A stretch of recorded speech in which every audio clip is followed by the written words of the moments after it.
Sekarang saya akan terangkan dengan singkat karena ini sudah dibahas dan saya tidak akan ulang lagi. Dalam bahasa Arab, termasuk dalam Al-Quran dan Hadis, penyakit itu dibagi kepada dua bagian dan obatnya pun ada dua. Awas jangan salah menggunakan ya. Satu, penyakit yang terkait dengan fisik secara fisikal, sakit kepala, sakit perut, luka dan lain sebagainya. Itu dalam bahasa Arab disebut dengan daun. Daun. Ibu kelihatan di belakang? Kurang besar? Baik, saya besarkan.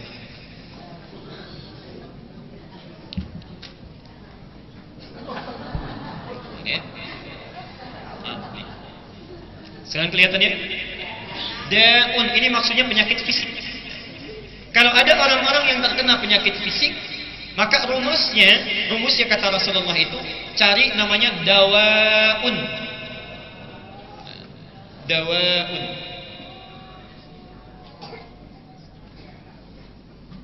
Pernah dengar riwayat? Likulli da'in dawaun. Ini obat bagi penyakit fisik. Seorang sahabat datang pada Rasulullah, "Ya Rasulullah, saya sakit, mohon sembuhkan." Kata Rasulullah, "Pergi ke dokter, idzhab ila tabib." Pergi ke dokter, dia akan menyembuhkan. Kata sahabat ini, "Bukankah Allah Maha Penyembuh? Engkau berdoa, Allah berikan kesembuhan." Bagus ini pertanyaan. Tapi jawaban Nabi lebih bagus, perhatikan. Allah titipkan kesembuhan itu, obat itu di tangan para dokter. Pergi ke sana. Idzhab ila tabib. Jadi kalau antum sakit, ikuti rumusnya. Sunnah Nabinya pergi ke dokter, cari obat. Sakit kepala, coba periksa, beli Panadol, cari Konidin. Sakit mah, beli Promah. Jangan datang ke ketentuan yang menyimpang. Ya. Maaf, sakit perut perginya kemana? Kadang-kadang ada yang ke dukun, kadang ke paranormal, macam-macam. Yang paling aneh itu cuma di kita saja. Kadang datang ke hewan. Hewannya pun dikasih gelar. Gelarnya itu cukup prestisius dan tidak ditemukan di ujung dunia kecuali di Indonesia. Kiai. Ada Kiai Selamat itu. Ternyata kerbau ya. Dan yang paling unik bukan hanya hewan itu, ada yang minta kepada benda. Sudah tidak bisa bicara, tidak bisa bergerak, dilap juga sama kita, masih minta kepada benda. Sekarang sedang dicari-cari itu Kiai Nogosiluman sampai ke Belanda itu. Ya. Kerisnya Pangeran Diponegoro dicari-cari sampai ke Belanda. Jadi kasih Kiai. Namanya pun sudah aneh kan? Hati para bapak-bapak ini sekarang sedang marak ini. Ada yang minta juga pada akik gitu.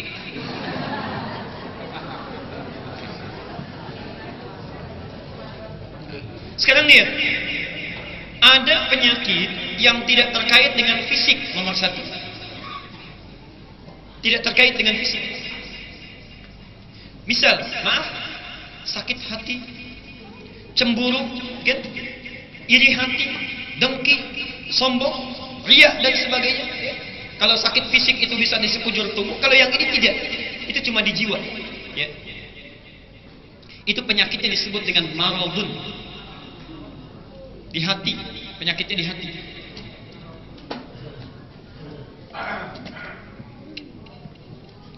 Jelas ya? Baik. Al-Baqarah ayat 10, fi qulubihim maradun fazadahumullahu marada. Nah, kalau terserang penyakit ini, jangan cari obat dawa, itu nggak akan ketemu. Kita berobat misalnya datang ke dokter, ke awal bros ke Hermina, kemudian ke mitra keluarga misalnya berobat ke sana. "Maaf dok, saya sedang sakit ini, pusing saya." "Kenapa bapak pusing?" "Karena saya punya rasa iri hati." Akan ada obatnya. Susah. Obatnya cuma satu, disebut dengan syifaun.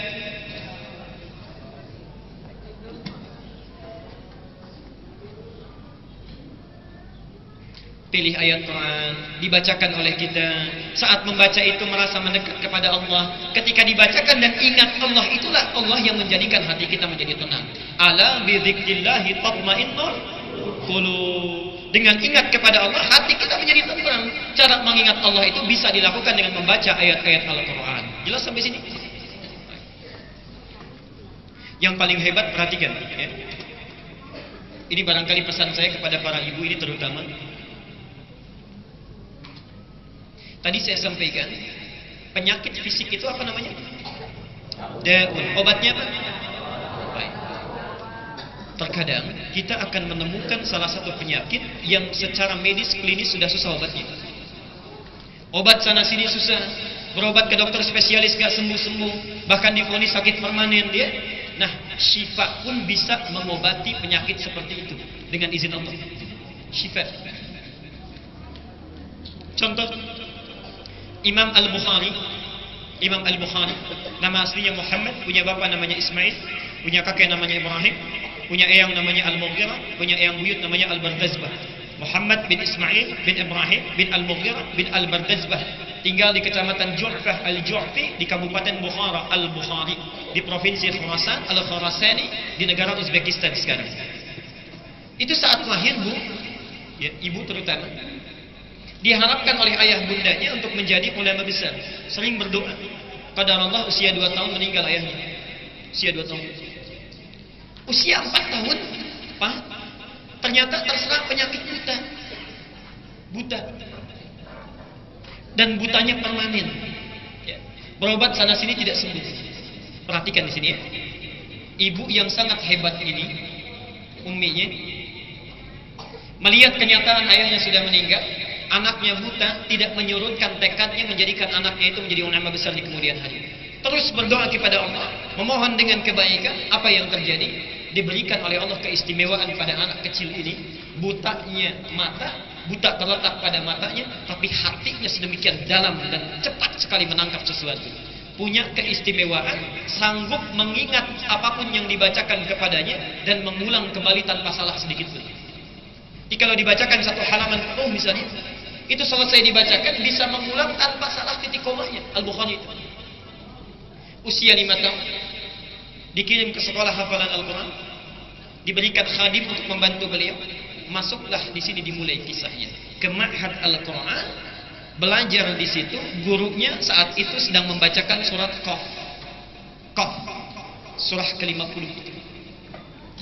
Saat dibacakan dari mulai awal sampai akhirnya, duduk anak ini, subhanallah, bacaan pertama, anak seusia beliau ini atau ada yang sudah dewasa yang melihat pun tak mampu mengulangnya, butuh berkali-kali dibacakan baru ingat.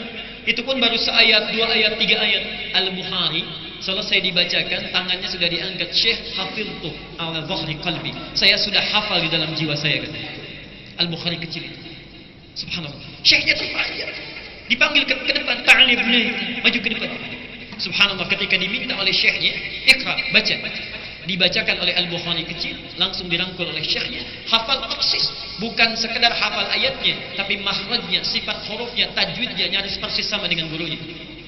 Itu doa ibundanya. Apa yang terjadi? Dirangkul oleh syekhnya, didoakan pada saat itu, dikatakan kepadanya, minal an tadrusul hadis, mulai hari ini kamu mesti belajar hadis. Karena syekhnya paham kalau Quran itu sudah dijamin mudah oleh Allah dalam Al-Quran. Surah Al-Qamar, surah 54, ayat 17, ayat 22, ayat 32, ayat 40, langsung statementnya, walaqad yassarnal Qur'ana lidzikri fahal min muddakir. Kami sungguh telah mudahkan Quran itu untuk diingat. Siapa sekarang mau mengingatnya, kata Allah? Siapa yang mau menghafal? Karena Quran ada jaminan mudah dihafalkan. Tidak harus menjadi orang yang pandai dan kuat ingatan. Orang biasa pun bisa hafal itu. Jadi bapak ibu jangan putus asa, Pak. Kemarin ada seorang nenek itu usia 82 tahun, Bu. Nenek 82 tahun, nggak bisa baca, nggak bisa menulis, hafal Quran dalam waktu 2 tahun. Dan yang membantunya cucunya. Jadi setiap kali beliau sedang santai, cucunya bacakan Quran. Mau tidur dibacakan lagi, 2 tahun hafal itu apa yang telah dibacakan itu. 2 tahun. Ya, subhanallah.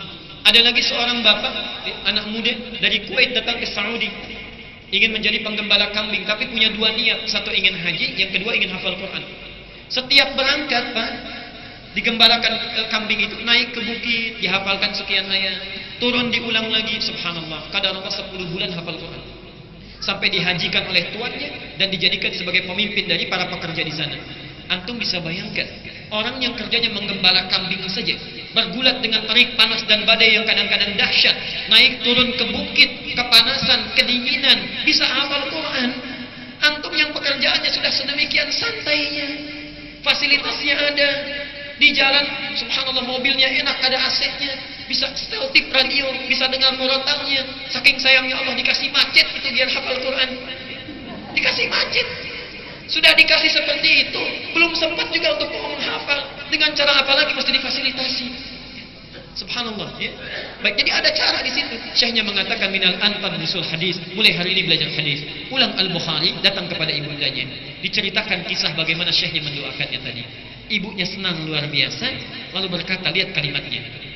Nah, Ananda itu punya keterbatasan. Cukup belajar Quran dulu, kalau sudah selesai baru hadis. Apa kata Al-Bukhari? Perhatikan jawabannya. La ya ummi.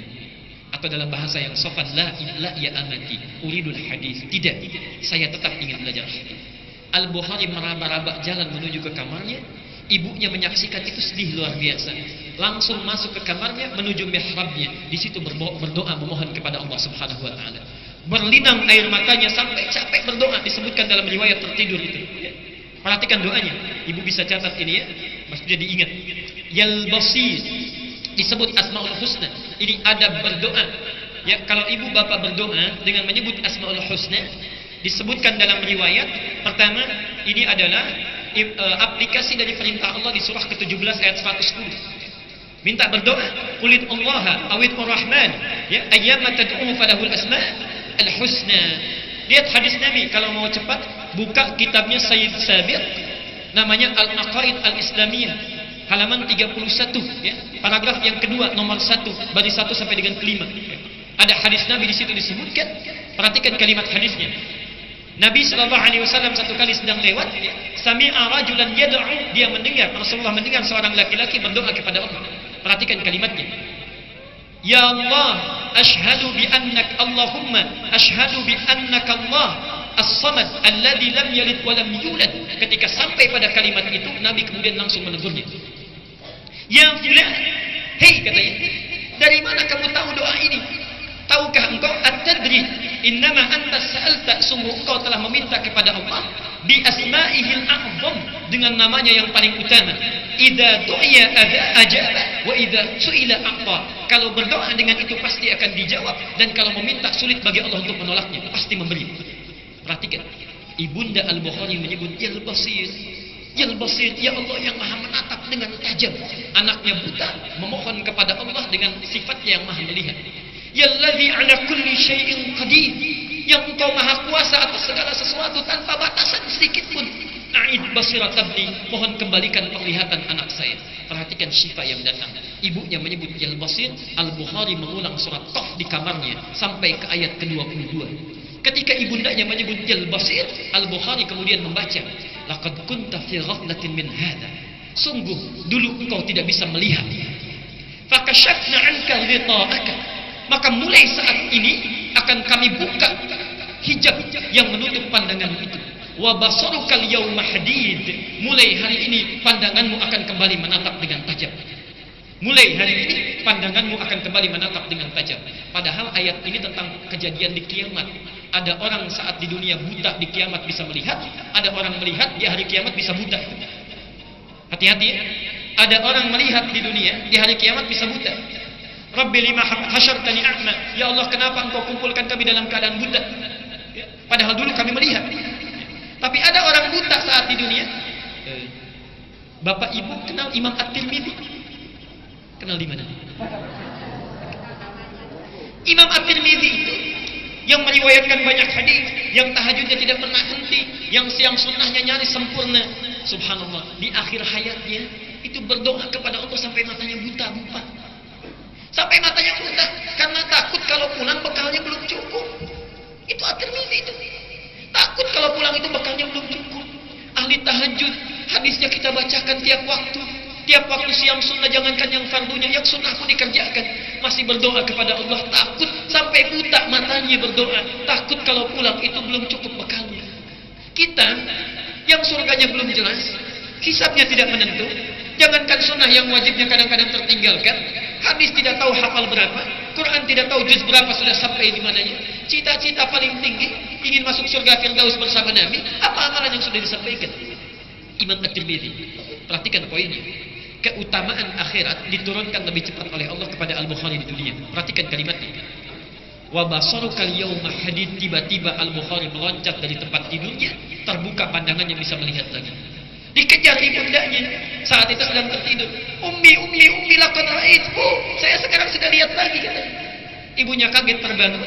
Kemudian refleks mengatakan, "Ya bunai, rabbama ra'aita biqalbik." Duhai anakku sayang, mungkin Ananda itu melihat dengan mata hati kamu. La, bal bi'aini. Tidak, dengan mata saya, Bu.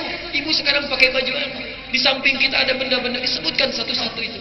Dipeluk oleh ibundanya, keduanya berangkulan bertangisan. Kemudian dari situlah mulai belajar hadis dan sampai sekarang sampai kepada kitab-kitab hadis. Sahih Al-Bukhari, ada kitab Adabul Mufrad dan kitab-kitab yang lainnya. Itu doa ibunda, Bu. Syifa, itulah syifa.